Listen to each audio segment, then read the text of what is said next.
Oke guys, kembali lagi bersama TPB Santuy. Sekarang kita masuk ke bagian ketiga dari aplikasi integral, yaitu menghitung volume lagi nih. Tapi pakai metode metode namanya kulit tabung.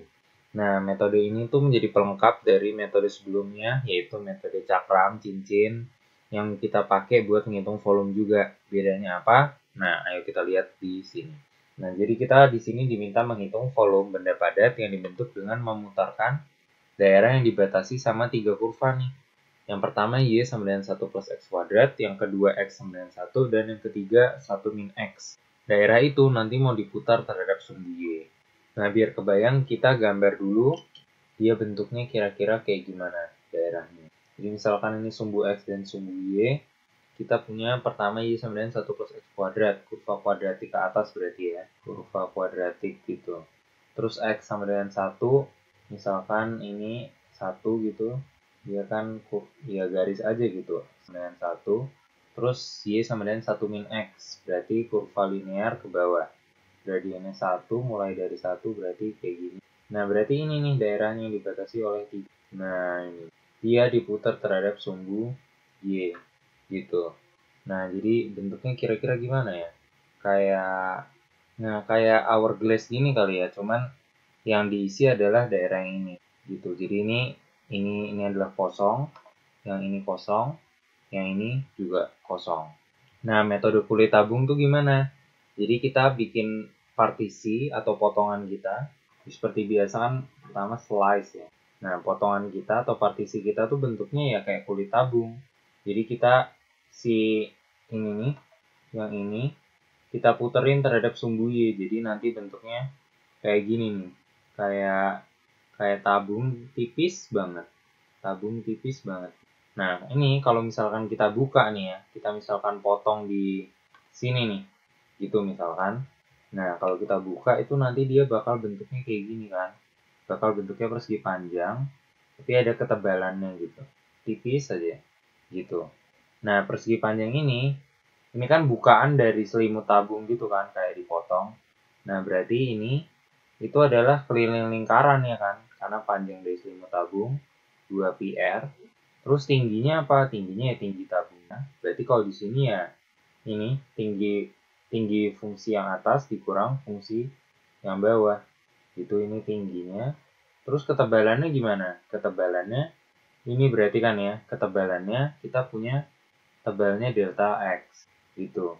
Nah, berarti kita bisa dapat elemen volumenya itu adalah luas dari ini nih, berarti 2πr kali A kali H, terus dikali tebalnya delta X. Nah, jari-jarinya apa? Jari-jarinya juga kepanjangan ini kan. Di setiap elemen dia punya nilai yang beda-beda, yaitu nilai X gitu kan. Sekarang berarti kita bisa substitusi, berarti ini 2πx dikali H-nya itu tingginya berarti tinggi atas kurang tinggi bawah.